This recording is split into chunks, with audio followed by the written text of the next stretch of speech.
Hello Raptors fans, and welcome back to Raptors Report. Today we'll be discussing the Toronto Raptors game against the Boston Celtics. But before we do that, I'm going to give you guys a little bit of a pick-me-up. As you might have noticed on this channel, every time the Raptors lose, we talk about the NBA draft, and I've already covered a lot of the top prospects in this year's draft. If you want to go back through my video catalog, you can see what I think of some of the other top prospects in this year's draft. I've done Cooper Flagg, Dylan Harper, VJ Edgecombe, Ace Bailey, Kasparas Jakubonis, Kamen Malawach. Done a lot of these guys, and the top 5 of this draft, and really the top 4 in my opinion, have really stood out and shown themselves to be kind of a cut above the rest of the prospects in this year's draft. And starting with Kasparas Jakubonis, who I have a little bit underneath VJ Edgecombe, kind of in a different tier, it's starting to get a little bit swampier now. And when you look through all the prospects, this is where scouting really comes into play. If you are a good scout, you should be able to identify which players have talent, sort of separate the wheat from the chaff, because it is a little murky once you get past the top 4 or 5 players. If the Toronto Raptors were to drop to, 6th or 7th in this year's draft, I think this player has a lot of potential. I think he's a pretty safe pick, and while, maybe fit-wise it's not incredible, I think that he is going to be a good player in the NBA. And the guy I'm talking about is Tre Johnson. Tre Johnson is a shooting guard, 6'6", plays for the Texas Longhorns. He grew up in Dallas, Texas, so just a hop, skip, and a jump away. He was a very highly recruited player, one of the top recruits in his high school class. He has a lot to like about his game. McDonald's All-American. He has a very good pedigree heading into college. And at college, he's actually been quite good as well. And he has a lot of really interesting things going for him. So let's jump right in. So first of all, when you watch his game, there's a lot to like. He is a very smooth 3-level scorer at the wing. He is kind of an off-ball player right now, so he is moving off of screens, he's catching the ball and looking to attack, and he is a very confident scorer. He is trying to score the ball. He has a scorer's mentality. What he likes to do in the half court is to catch and shoot 3-point shots. That is one of his best skills as a player right now. He also likes to operate in the mid-range, so he will sometimes post up at the elbow, get the ball, and then either shoot or drive or pass the ball. And he has a pretty good looking turnaround fadeaway jump shot in the mid post. He also likes to use the triple threat at the top of the arc. He can isolate against other players as well. He has pretty good burst off of the dribble. He has a very tight dribble package that can go left or right. He can use both hands, although he is right hand dominant. Oftentimes what he will do is use his handle to get into the mid-range area and then start executing his post moves. I think that his polish as a scorer is very impressive, especially for an 18-year-old freshman. This guy has a lot of different moves. He has a lot of really positive attributes on the offensive end, confidence.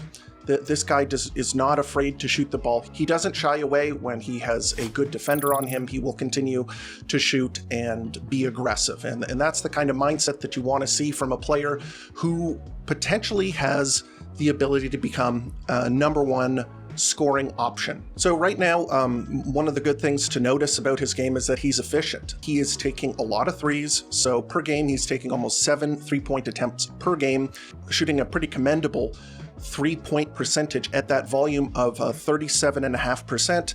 He's shooting just under 50% from 2-point range, and then when he goes to the line, which isn't too much, but when he gets to the line, he's shooting almost 90% from the free throw stripe, so 88%. This guy has a lot of confidence in his shot, and rightly so. He is a good shooter, and he can generate his own shot. And the fact that he's doing this in the SEC, which is a pretty good conference for a good basketball team, the Texas Longhorns, this is impressive. This is not something that should be overlooked. He is a freshman. He is scoring over 20 points per game on efficient percentages and doing it while looking very good. This is pretty exciting stuff. One of the downsides that he has right now is that he is not really a playmaker. This is not too much of a concern for me. His assists are low. And he's not really an on-ball guard, so he's not really the guy that is handling the ball in the pick and roll. He's not making the decisions and setting people up. His role right now is to score the ball, and he's doing it very effectively. His turnovers are quite low because, as you would expect, If you're just scoring the ball and you're really just looking to score the ball, there's less chances for turnovers. So he's kind of single-minded at the moment, but it's not too concerning because when you watch his game, he shows flashes of passing ability. He finds players with nice-looking passes and pretty good vision, but those are obviously flashes, and maybe that could be seen as a bit of a red flag, but right now I don't think that his role is really to be the guy who is setting players up. He is a guy who is trying to score the ball. So I don't think that should be held against him too much. I think at the next level, with seasoning, with some on-ball reps where he's able to handle the ball a little bit more, I think that that might be an aspect of his game that could grow, and I don't think that that's necessarily something that you should hold against him. Now let's talk about some of the things that I've noticed from him that might be a little bit concerning. So first of all, I think that physically, he has some issues. So he is 6'6", and his wingspan looks pretty decent. So he's not small for his position at shooting guard or on the wing. But the issue right now is that he's not very strong. His body is pretty weak. This shows up on defense. So if other players around his size get him in the post, they can back him down pretty easily, push him out of the way, and then score. That's going to be something that he needs to develop at the next level. He's going to need to get stronger. He's going to need to add pounds to his frame so that he doesn't get abused in the post. Another issue is that hard screens can sort of knock him off of his man and get him out of the play. And for players who are lighter and not as physically strong, it's harder for them to fight through screens. They're going to get wiped out off of screens a little bit more. So those are things that he's going to need to work on at the next level, getting his body stronger and being able to contribute more on the defensive end, because also his steals are pretty low. He's not as disruptive as maybe you would hope for a two-way player. So that might be a weakness at the next level, although he is 18 years old. That should not be stressed enough. Another thing is that his athleticism, he's more of like a smooth athlete, and his first step, like his burst off of the dribble, is pretty good, but he's not, jumping out of the building and throwing down massive dunks or anything. That's not too much of a concern. I think that a lot of the time skill, which is one of his strengths, really can make up for that. And I just want to say that a lot of the time when you watch a player, you get sort of the sixth sense, and you have to sort of go into the that boy nice evaluation, but you always have to have like a gut feeling about a player. A lot of the time it's just watching them, how you feel, what it looks like, getting your overall impression. And when you watch Tre Johnson play, this guy just looks like an NBA player. It's very easy to see his package of skills and traits making the leap to the next level. The height and the skill set and the smoothness and efficiency and all of that kind of stuff. It's all kind of blends together in your brain, and it kind of sends you a strong feedback signal saying like, okay, this guy has the thing that you're looking for. And I think also he is kind of a victim of this draft being very strong with guards. So there are a lot of guys in this class who are really good, really polished, really strong guards. And I think that when you watch him play, he is very good, but maybe he doesn't stand out because there are guys like Dylan Harper in this draft where it's just like, oh, this guy is just a cut above. But that's not necessarily a huge slight on Tre Johnson. He looks very good. And yeah, there's a reason that he was so highly recruited and is seen as like a really strong prospect. So I do like him as a player. In terms of fit with the Raptors have, a bunch of guards right now, and I would understand if you're a little reticent to pick this guy up, but as I've mentioned before, fit isn't everything. You can't be looking at fit, especially if you're going to be passing up on talent. I think that you want to take talent and then try and find trades if you need to find space for a player that you've drafted. I don't want to be taking players who are just not as impactful just because they play a position where the Raptors are weak. This is a guy that I would be comfortable with the Raptors taking if they do fall out of the top 5. If they're in that 6th, 7th pick range, this is a guy that looks like he's going to be a scorer, perhaps even be a number 1 scoring option type player in the NBA. I think that he projects to be a very strong scorer at the next level. So that's my idea about Tre Johnson, and let me know what you think in the comment section. Is there a guy that you like a little bit better than him? Do you see any flaws in his game that I didn't mention? Do you see any strengths in his game that I didn't mention? Let me know in the comments, and we're going to move on. we are going to go to the game that the Toronto Raptors played last night against the Boston Celtics, and I thought it was a pretty entertaining game. I expected the Toronto Raptors to lose, and they did, but it was not an ugly game. It was a fun game. There were a lot of strong performances, especially with the first guy, no stranger to being at the top of the list. Scotty Barnes had a very good game. He had 21 points on 7 of 14 shooting. Unfortunately, he missed every three that he took. He was very good inside the arc, but, could not make a shot. Nobody could really make a shot. Everybody was shooting very poorly, Scotty included. They did not make a lot of threes. So that was one of the reasons they lost this game. So not great there, but he did go to the line a whole bunch. He went 9 times and made 7 of his free throws. He had 3 rebounds, 6 assists, 2 steals, 0 blocks, and 2 turnovers. Again, playing really strong defense on Jason Tatum. So back-to-back, 2 games in a row, he's drawn very difficult scoring forwards.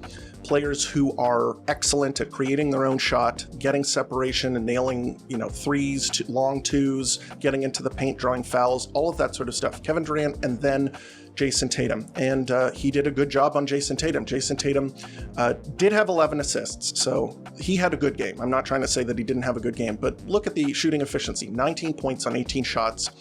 Scotty Barnes had a number of very strong defensive possessions where he kind of just stuck to Jason Tatum like glue, moved his feet, contested shots, played chest to chest when he likes to use his shoulder to create separation where he hits you in the chest and then steps back. Scotty Barnes is, strong enough and built like a tank. He can absorb that contact and still manage to close the distance. He's not getting blasted backwards. Very, very good defensive performance from Scotty Barnes. And then the 6 assists are very good. He was very aggressive going to the basket, especially in the first half. He was really just like getting into the paint and drawing fouls, drawing contact, going up strong. He was, it was just a very positive game from him. And obviously it didn't translate to a win, and obviously he didn't hit his 3-point shots. He's been better recently, except for this game where he was 0 for 5. So next up, another really good game from RJ Barrett. RJ Barrett had 22 points on 16 shots. He was 1 of 5 from 3. So again, like Scotty, didn't have the 3-point shot going. He was 1 of 2 from the free throw line. Very good on the boards, 8 rebounds, 3 assists, 1 steal, 4 turnovers. So I think it was a strong game from him. As I've mentioned before, one of the best pick and roll players on the team, very strong ball handler going to the rim. The Celtics played small all night long, but they are a good team protecting the basket, even when they go small, because Jason Tatum is a good rim protector as a forward. They have a lot of really good guards that can come over and provide help on drives, guys who can get steals. Derek White, who is an amazing shot blocker for a guard. So it's not like, it was open season at the rim, but RJ Barrett was efficient getting to the basket. In fact, he was 9 of 11, never forget, from inside the arc. I just thought he had a really good game going to the basket and scoring. And as always, RJ is kind of a pace setter where he just scores solidly throughout the game. Just from one quarter to another, he just never stops going to the basket, and most of the time, that translates into, either free throws or made layups. He has very good touch around the basket. Just thought it was a good game from him. Next up, this was kind of tough because the rest of the starting lineup didn't really have a good game. I'm going to go to Grady Dick, even though I don't think he had a good game. He had 12 points on 4 of 10 shooting. He was 2 of 7 from 3. He was 2 of 2 from the line, 5 rebounds, 1 assist, 2 steals, 0 blocks, 1 turnover, and poor defense. His shot he's still struggling with his shot. It's still not really very consistent. Sometimes he's just missing, open corner threes. Anytime the shot involves movement, it seems like he's, missing. And the defense was poor last night. So not a great night, even though the efficiency was okay, 4 of 10, and he had some pretty cool plays. So yeah, the ball was just sort of careening out of bounds. It would have been out on the Raptors. Grady Dick dove on the floor, grabbed the ball, and did a behind the back pass, which was so cool. I loved seeing that. But he's showing flashes of some of the stuff he's doing. His rebounding has gotten better recently, using his athleticism to get rebounds. There's some areas where he's growing, but I don't think it was a great game. Next up, we'll go to Jonathan Mobo. Jonathan Mobo played pretty good defense. He only played 22 minutes. He had 4 points on 4 shots.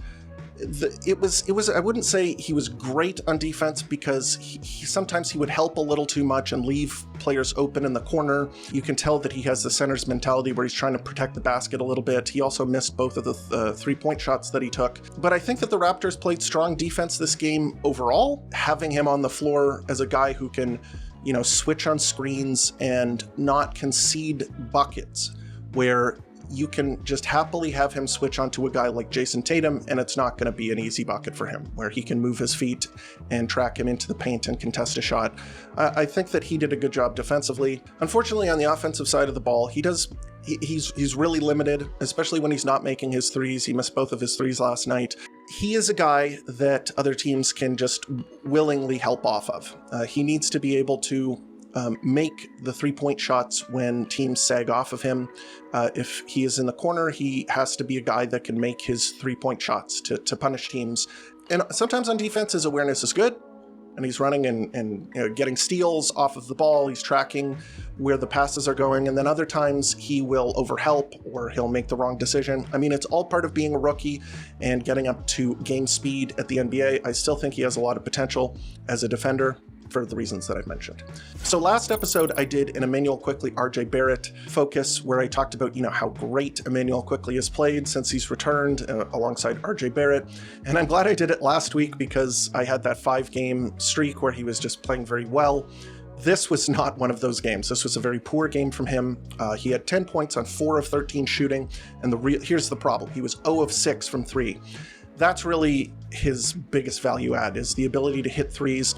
And he just didn't have it going last night. The Celtics are very good at contesting perimeter shots, and he has a low shot, so if he's not open, it's hard for him to take shots. Although I think that he should continue to be aggressive, hunting his three-point shots. I felt like in the second half, he was passing up three-point shot opportunities for, worse shots. The three-point shot is probably his best avenue to score.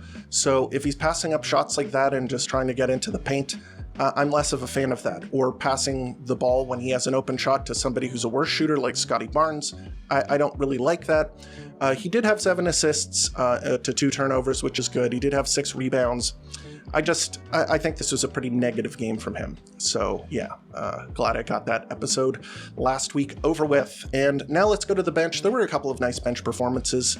We'll start with Jamal Shead. Jamal Shead I've been singing his praises. I've been saying this guy is really showing something off of the bench. He had 6 points in 18 minutes on 3 of 5 shooting, 2 rebounds, 6 assists, 1 block, 1 turnover. When you watch him play, you know how I was talking about Tre Johnson, where you say like, oh, this guy's got it. He's got something that just kind of shows up and pops off of the screen. I'm seeing that with Jamal Shead. He has so many really good potential assists where he will get into the paint and kick it out to a wide open shooter. The drive and kick accuracy is so good. He has a bunch of these plays that result in makes or near misses, just really good ability to create shots for his teammates. And then he is, slashing to the rim and scoring. And I'm really liking what I'm seeing from him when he plays. I just hope he keeps it up. Also, a bunch of really good defensive possessions as well. He has that dog in him. He was really harassing Peyton Pritchard when they were on the court together. Just thought it was a good game. Next up, we'll go to Ochai Agbaji. He kind of busted out of his slump this game. His defense was good. He had 8 points. He was 2 of 2 from 3, 5 rebounds, 1 assist, 1 steal. Really solid game from him. He needed this because I think that he should be starting, because I think he brings something to the starting lineup that is required, which is, defense. But off of the bench, he's kind of struggled. So I want to see more games like this. He played a lot of minutes. He played 24 minutes and was a positive contributor. I thought he was good. Chris Boucher, he had a pretty good game too. 8 points on 6 shots, 2 rebounds, both of them offensive rebounds, and a steal. He had a really nice fast break where he was able to recollect the ball after losing it and then put it back in. I think, he had a good game, and he adds a spark off of the bench, especially against, really tough teams like the Celtics. You need a guy with confidence who's willing to shoot the ball and willing to go all out, because, they're never going to give you any easy shots. So you need a guy who's willing to take tough shots and make tough shots, and he can do that. So he was 0 of 2 from 3, but he had it going in other ways. I thought it was a pretty good game from him. Last up, Jacobi Walter didn't have a great scoring night, so 6 points on 8 shots. He did have 3 rebounds, 2 of them offensive rebounds, very nice. 1 steal, 0 blocks, 0 turnovers, but great defense. Loved his defensive energy this game. He had a ton of deflections. He was really getting up into guys, making it very tough for a bunch of players. He and Shed were playing great defense. I just really enjoyed what I see from him, especially on the defensive end. The guy is locked in on defense. He's giving a big effort. He has nice long arms that can disrupt plays, and he has good processing on that end and a good like a high level of drive. So really liking what I'm seeing from Jacobi Walter these days. And yeah, that was really the game. I thought it was a fun game. I thought it was an exciting game. I thought that the Raptors played with a lot of passion and poise. Not a lot to complain about. They did lose the game, so this is kind of an ethical tanking job that they did here. The Celtics were a little undermanned, but, so were the Raptors. So, both teams kind of had some nicks and bruises, but at the end of the day, it came out to a pretty entertaining loss. And next up, the Toronto Raptors play the Indiana Pacers tonight at 7 o'clock. And the Pacers, you never know what you're going to get. They are, a wacky team. They can beat any team in the league, but they can also lose to any team in the league. But they will be playing the Pacers in Indiana. And the Raptors aren't very good on the road, so I expect that to be a loss, but you never know. The Raptors have played the Pacers pretty well over the past couple of years. They've gotten some wins against them. Scotty Barnes likes to get up and play against his former teammate Pascal Siakam. I'm an unabashed fan of Pascal Siakam. Really like him as a person and as a player, so I'm excited to watch that game.